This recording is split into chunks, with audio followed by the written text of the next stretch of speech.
말씀은 유월절 잔치자리를 준비하게 하시고, 그리고 이 유월절 잔치의 마지막 식사를 하시는 예수님의 그러한 행적이 기록이 되는 본문입니다. 오늘 말씀을 시작으로 하여 다음 시간까지 유월절 잔치를 준비하고 또 유월절의 식사를 통하여 예수 그리스도의 십자가의 고난당하심과 죽으심을 의미하는 중요한 말씀들이 기록이 되고 있습니다. 우리는 오늘 이 유월절 잔치자리를 준비하시는 예수님이 얼마나 이 자리를, 또한 이 잔치자리를 귀중하게 중요하게 여기셨는지를 살펴볼 것입니다. 왜냐하면 이 유월절은 이제 곧 예수께서 마지막 만찬으로 대치하시고, 이제는 이 유월절 잔치자리에서 예수께서 드셨던 유월절 음식은 더 이상 반복되거나 재현되지 않고, 이제는 성만찬이라는 예수께서 십자가에서 죽임당하시고 부활하신 이후에 예수 그리스도의 구원의 사건을 기념하게 되어지는 성만찬 사건으로 이제는 대치가 되는 그러한 일입니다. 그래서 이 유월절 잔치자리는 아주 중요합니다. 지금까지 유월절 잔치는 앞으로 있을 예수 그리스도께서 십자가에서 죽임당하실 일을 위하여 유월절 절기가 계속해서 지켜져 왔습니다. 그런데 이제는 예수 그리스도께서 십자가에서 죽임당하심으로 또 부활하심으로써 더 이상 유월절 절기에 지켜지는 것은 의미가 없어지게 된 겁니다. 예수 그리스도께서 십자가에서 죽임당하심으로 우리를 죄에서 구원하신 이 일이 성취가 되므로 이제는 계속해서 이 구원의 사건을 예표하였던 유월절 절기는 의미가 없어진 겁니다. 대신에 예수 그리스도께서 십자가에서 죽임당하심으로 우리가 구원을 받게 되어진 사건을 기념케 하는 그러한 성만찬 사건이 이제는 오늘까지 계속되어지고 있는 겁니다. 예수 그리스도의 십자가의 이 죽으심의 사건이 주님 오시는 그날까지 잊혀지지 않도록 계속해서 우리가 지켜 행함으로 구원받은 자들이 행할 하나님의 백성으로서 마땅히 지켜야 할 이 성만찬의 사건이 조명이 되는 겁니다. 오늘 우리는 이렇게 중요한 유월절 절기를 예수께서 준비하시고 또 어떻게 이 유월절 마지막 절기를 지키는 것을 어떻게 지키셨는지를 이번 주와 다음 주에 걸쳐서 살펴보려고 합니다. 오늘은 이 유월절 절기를 준비하시는 일에 관하여 기록이 되고 있는데요. 유월절 절기가 앞에서 말씀드렸던 것처럼 아주 중요한 절기가 되고 성만찬 사건으로 이것이 대치가 되어지는 중요한 그러한 시기이므로 예수께서는 이 유월절 절기를 준비하는 일에 아주 많은 관심을 쏟아붓고 계십니다. 그래서 오늘 말씀해 보면 예수님께서 이 제자들을 이 유월절 절기를 준비하기 위하여 먼저 보내십니다. 우리 8절 말씀에 보면 예수께서 베드로와 요한을 보내시며 이르시되 가서 우리를 위하여 유월절을 준비하여 우리로 먹게 하라고 말씀합니다. 저는 오늘 본문 말씀의 제목을 유월절을 준비하라는 말씀으로 본문 제목을 삼았습니다. 예수님은 이 제자들에게 유월절을 준비하라고 명령하십니다. 이 제자들은 예수님의 보내심을 받아 가서 유월절을 준비하는 일을 행하게 됩니다. 오늘 예수님께서 유월절 준비를 위하여 제자들을 보내시는데 오늘 말씀해 보면 베드로와 요한을 보내셨다라고 말씀합니다. 예수님을 따르는 많은 무리들이 있었고 적어도 예수님을 위한 아주 열심을 다하는 70명의 제자들이 있었으며 또한 그 중에서도 탁월한 12명의 제자들이 있었고 12명의 제자들 중에서도 또 탁월한 제자들을 뽑으라고 한다면 베드로와 요한과 야고보라고 말할 수 있습니다.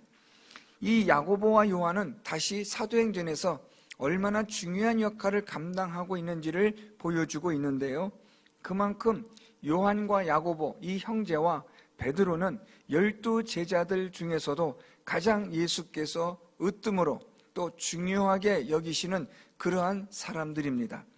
오늘 예수님께서는 유월절 이 절기를 준비하기 위하여 베드로와 요한을 보내셨다라는 사실에서 예수께서 이 유월절 준비를 얼마나 심려를 기울이고 준비하고 계시는지를 알 수 있는 겁니다.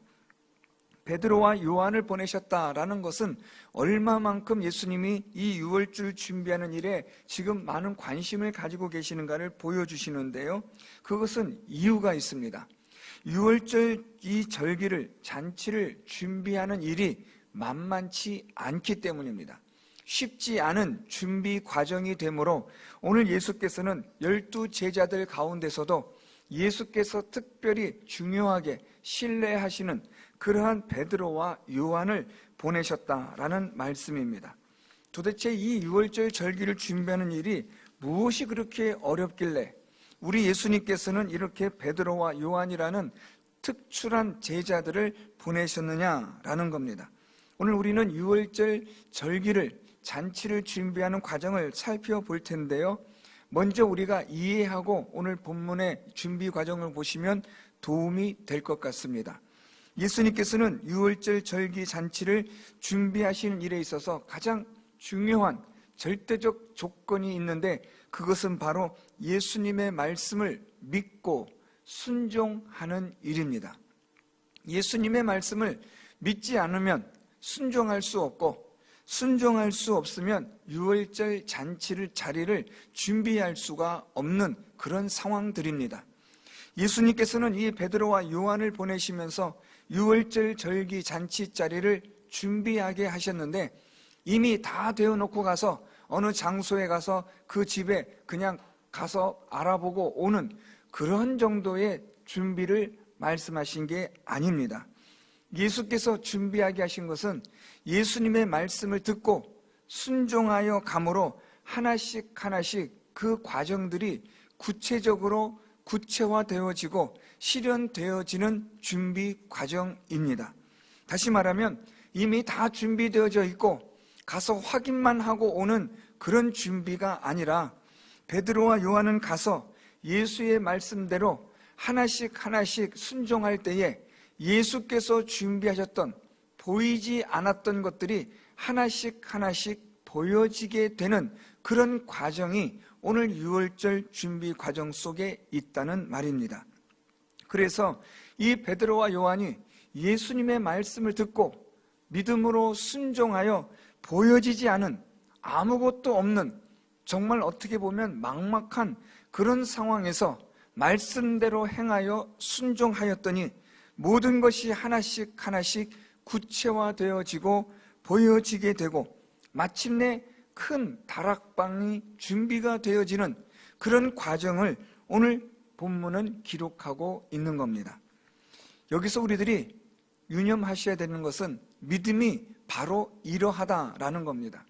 믿음은 보여진 것을 믿는 게 믿음이 아닙니다. 믿음은 하나님을 믿는 이 믿음은 보이지 않는 것을 믿음으로 이것이 구체화되어지고 나타나게 되어지는 겁니다. 이미 나타나고 보여진 것을 믿는 것은 믿음이 아닙니다. 그것은 우리를 안다, 지식이라고 말합니다. 믿음은 이러한 우리가 보는 3차원에 속한 우리들이 생각하는 게 아니라 믿음은 4차원적인 영적인 문제입니다. 보이지 않고 손에 잡히지 않는 것이 믿음입니다. 그런데 손에 잡히지 않고 보이지 않는데 우리가 그것을 믿을 때에 손에 잡혀지고 보여지게 되는 겁니다. 오늘 예수께서는 유월절 절기 잔치를 준비하시는 일에 바로 이 믿음으로 준비케 하셨던 겁니다. 왜냐하면 유월절 잔치 자리에 참여할 수 있는 자는 오직 예수 그리스도를 믿음으로 순종한 자들만이 그 유월절 절기의 잔치에 참여할 수 있고 성만찬 자리에 참여할 수 있기 때문입니다. 지금까지 유월절 절기 잔치는 아무나 하나님을 믿든 믿지 않든 그냥 대충 적당히 그렇게 믿음 생활을 해도 이 절기 자리에 잔치에 참여하는 일은 어렵지 않았습니다. 그러나 예수 그리스도의 십자가의 죽으심과 부활하심의 사건 이후로 나타난 성만찬의 사건은 유월절 절기 잔치와는 아주 급이 다르고 격이 달라졌습니다. 이전에는 그냥 어중떠중이들이 다 유월절 절기 잔치에 참여할 수 있었고 이방인들도 참여하는 자리였지만 성만찬의 자리는 전혀 다른 성격의 자리입니다. 예수 그리스도를 믿음으로 고백한 자들만이 그 떡과 잔을 받고 먹을 수 있고 그 떡과 잔을 먹고 마심으로 그들의 믿음이 더욱더 견고해지고 주님 오실 때까지 그리스도의 복음을 전하는 일에 다짐을 새롭게 하고 각오를 하는 그런 자리로 바뀌진 그런 것이기 때문에 이 성만찬 자리까지 연결되어지는 이 과정에서 예수께서 믿음을 준비하시고 강조하신 것은 새삼스러울 것이 없다라는 말씀입니다. 오늘 예수님께서 어떻게 제자들을 믿음으로 보이지 않는 것을 보이게 하셨는지 우리가 살펴보려고 합니다. 우리 9절 말씀부터 시작되어지는 말씀이 이제는 2월절 잔치자리를 믿음으로 준비케 하시는 일들이 기록이 되는데요. 먼저 베드로와 요한이 예수님께 묻습니다. 9절에 보면 어디서 준비하기를 원하시나이까? 라고 묻습니다. 이들의 이 질문은 예수님 혹시 정해놓으신 장소가 있습니까? 우리가 6월절 잔치자리를 준비할 만한 곳은 있겠지요? 라는 그런 질문입니다. 왜냐하면 지금 6월절이라고 하면 이스라엘의 명절입니다. 이스라엘의 명절은 우리말로 말하면 설 명절 정도로 이해하시면 됩니다. 아주 큰 새해 첫 명절이기 때문에 이 명절에 모든 이스라엘 사람들이 다 예루살렘으로 모입니다. 이 이스라엘 백성들이 모인다는 것은 이스라엘 땅에 있는 사람들만 아니라 이방인의 땅, 외국에 있던 모든 유대인들이 다 모이는 그런 잔치입니다. 따라서 예루살렘에 이 예수님과 함께 머물 수 있고 자리를 준비할 수 있는 공간이 있다는 것은 불가능합니다. 아주 어려운 일입니다. 예루살렘이라는 도시 자체가 그렇게 큰 도시가 아닙니다. 이런 이 예루살렘에 모든 흩어져 있던 이스라엘 백성들이 유대인들이 모여서 절기를 지킨다는 데는 공간에 제한이 있고 제약이 있을 수밖에 없습니다.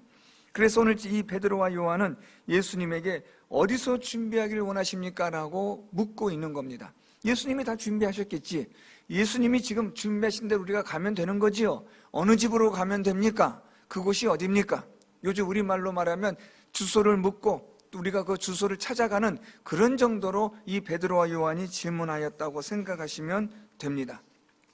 우리 예수님은 이런 질문에 대하여 우리 예수님의 이제는 믿음으로 6월절 잔치자리를 준비하게 하시는 말씀이 시작이 됩니다.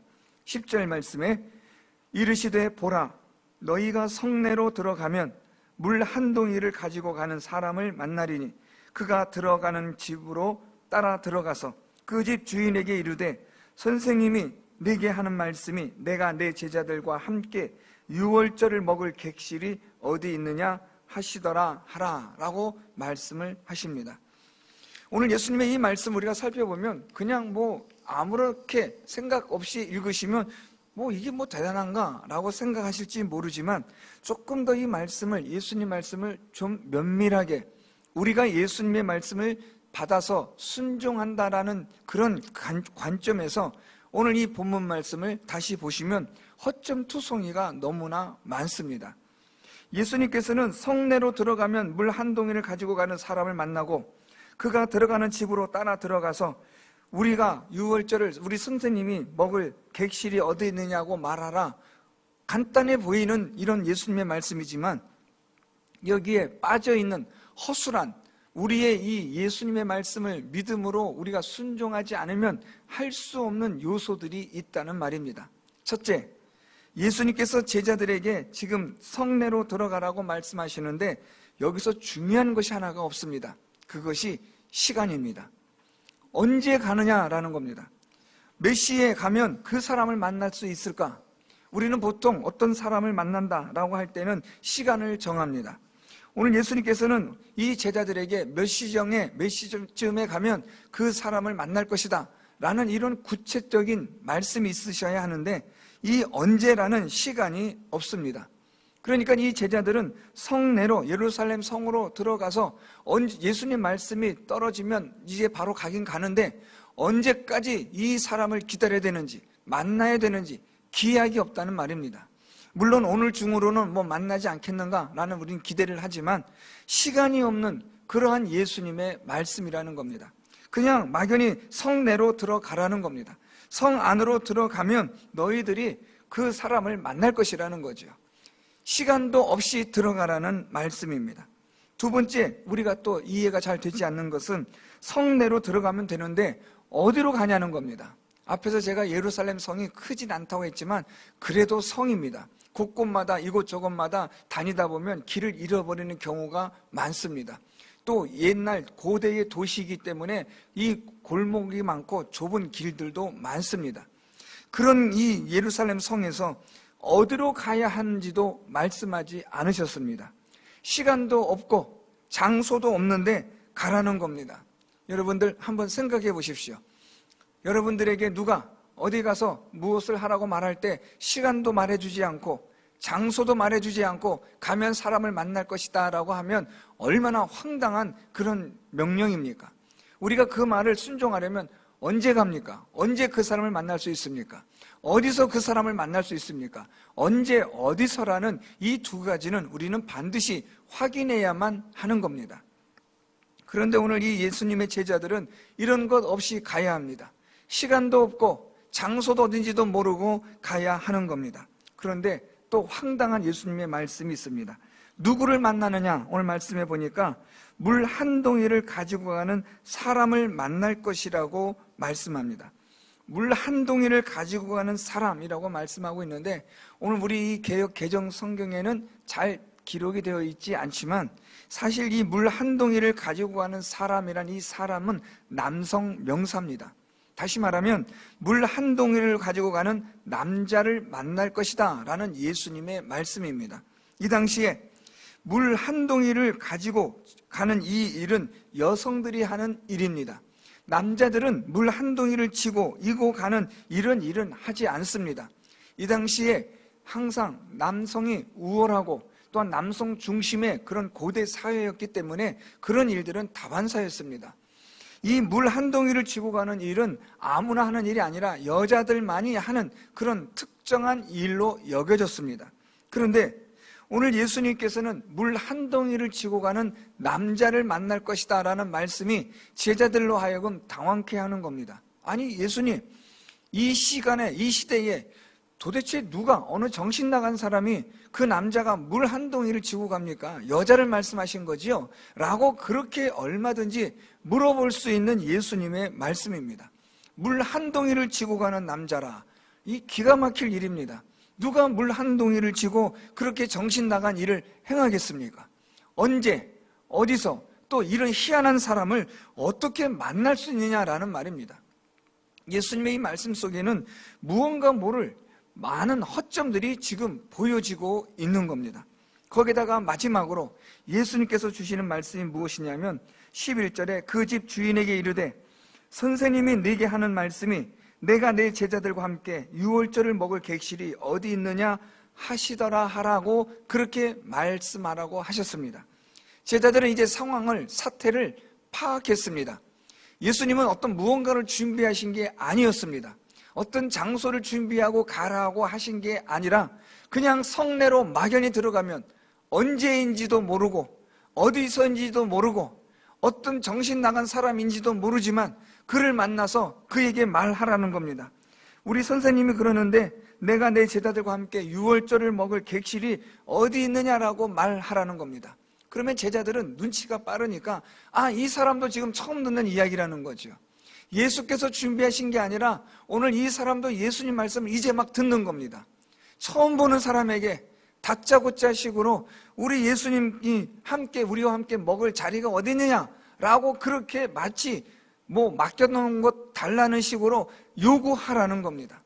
부당한 요구이고 합당하지 않은 요구입니다. 이것을 요구하려면 제자들은 난처하고 당혹스러울 겁니다.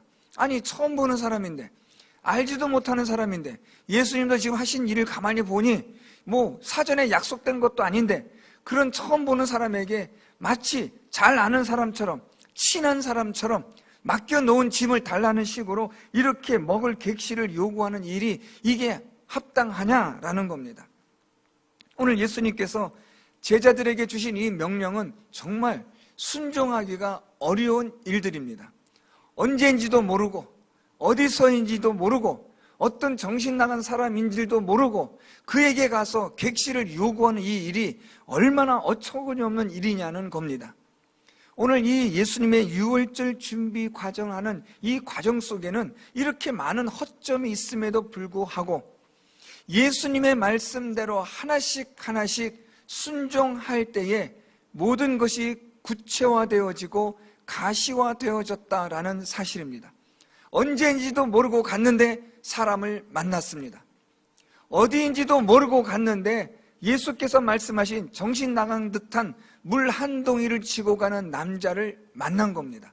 말씀대로 순종하였더니 그 말씀대로 순종하는 그 시간마다 상황마다 환경마다 하나님께서 이 제자들의 걸음을 인도하시고 유월절 잔치 자리를 준비하시는 과정으로 하나님께서 인도하셨다는 사실입니다. 우리는 잘 모릅니다. 우리는 하나님의 말씀대로 믿고 순종하는 일이 참으로 어떻게 보면 어렵고 힘든 일일 수 있습니다. 왜냐하면 이것이 우리에게는 상식적이지 않고 합리적이지 않기 때문입니다. 내 생각에는 이게 맞지 않는 겁니다. 우리 생각에는 맞지 않고 타당하지도 않고 참 어떻게 보면 황당하기까지 한 그런 일들입니다.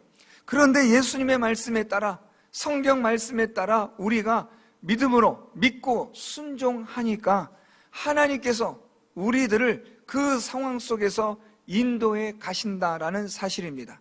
여기서 중요한 사실이 하나 발견됩니다. 하나님의 인도하심은 하나님을 믿는 자들에게 있다라는 사실입니다. 하나님께서 인도하시고 이끌어 가시는 자는 누구냐? 그들은 바로 하나님을 믿는 자들이라는 겁니다. 우리가 지난번에 성탄절 예배를 드렸습니다. 예수 그리스도의 탄생되어질 일, 그 기록된 말씀을 믿고 동방에서, 페르시아에서, 또한 먼 곳에서 예수님을 찾아옵니다.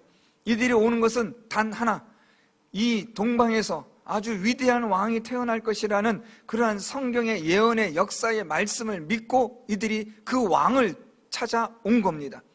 그렇게 믿음으로 출발한 그들을 하나님께서는 별이라는 아주 기가 막힌 방법을 통하여 그들을 인도하셨습니다. 하나님을 믿고 그 말씀대로 순종하면 하나님께서는 우리를 하나님의 뜻 가운데로, 하나님의 계획과 목적하시는 대로 인도하신다는 사실입니다. 오늘 예수님의 이 베드로와 요한의 제자들은 예수님의 말씀이 어떻게 보면 황당하고 순종하기가 어려운 말씀이지만 믿고 순종했습니다. 성내로 가라는 말씀에 성 안으로 들어갔습니다. 언제인지도 모르지만 하루 종일 기다릴 수도 있지만 예수님 말씀대로 순종하여 들어갔습니다.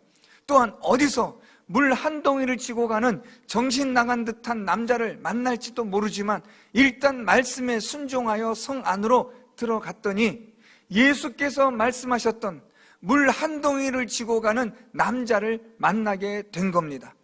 시간도 없고 장소도 없이 말씀대로 순종했는데 하나님께서는 이들의 발걸음을 물 한 동이를 지고 가는 남자를 만나게 하셨고, 이제는 그 집에 들어가서 우리 선생님께서 말씀하신 것처럼 유월절을 먹을 객실이 어디 있느냐라고 말하였더니 우리 12절 말씀, 그리하면 그가 자리를 마련한 큰 다락방을 보이리니 거기서 준비하라 하시니 라고 예수님 말씀합니다.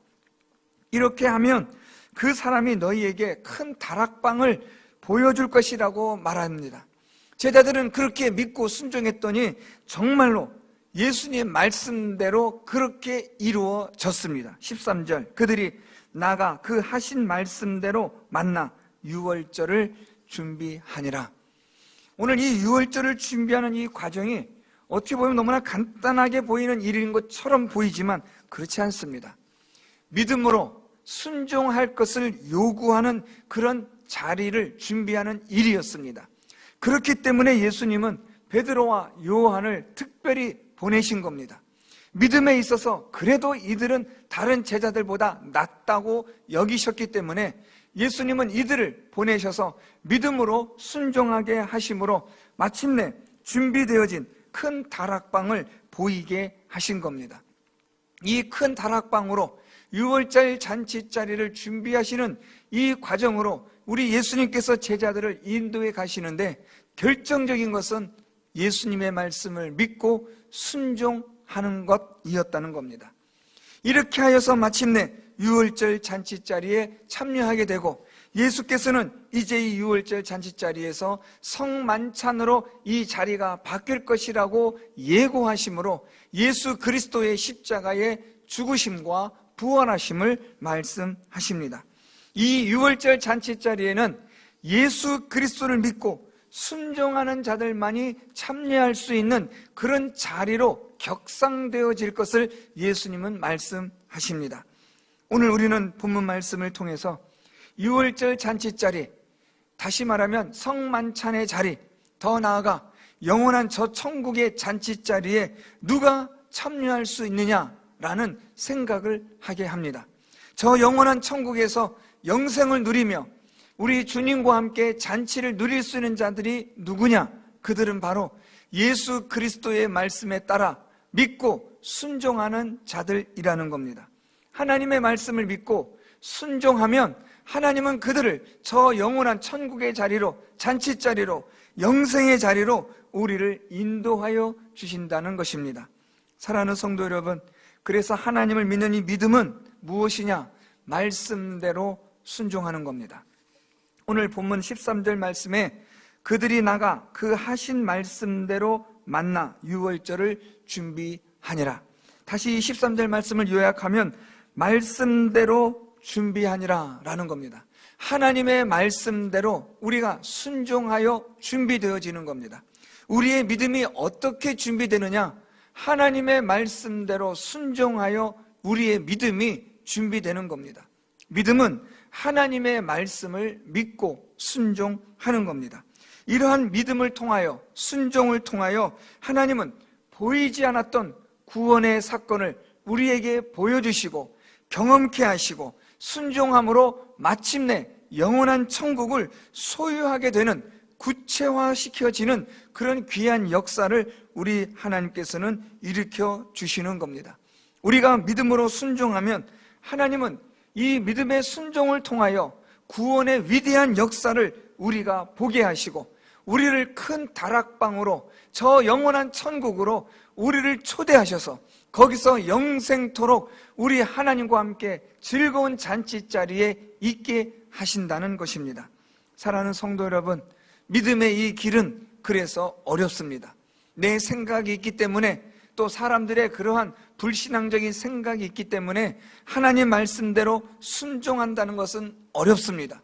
힘든 일입니다. 왜냐하면 내 생각을 내려놔야 하고 내가 알고 있는 경험들, 고정관념들을 포기해야 하기 때문에 어렵습니다. 나아만이 그의 이 나병을 고치기 위해서 엘리사 앞에 갔는데 이 엘리사는 나아보지도 않고 요단강에 가서 7번 몸을 씻으라고 합니다. 화가 난 이 아람 군대장관 나아만은 내 생각에는 저 사람이 나와서 내 이 나병에 손을 얹고 그렇게 해줄 줄 알았는데 나오지도 않고 요단강 더러운 물에 가서 몸을 씻으라고 하니 화가 나는 겁니다. 우리나라의 요단강보다 깨끗한 강물이 얼마나 많냐, 차라리 거기 가서 씻겠다는 거지요. 그때 나아만의 종들이 말합니다. 아니 이렇게 쉬운 일도 못하는데 뭐가 문제냐는 거죠. 나아만이 자기의 생각을 버리고 내 생각에는 이라는 것을 포기하고 요단강에 내려가 몸을 7번 그가 씻었을 때 그의 나병이 고침을 받게 된 사건을 여러분들 잘 아실 겁니다.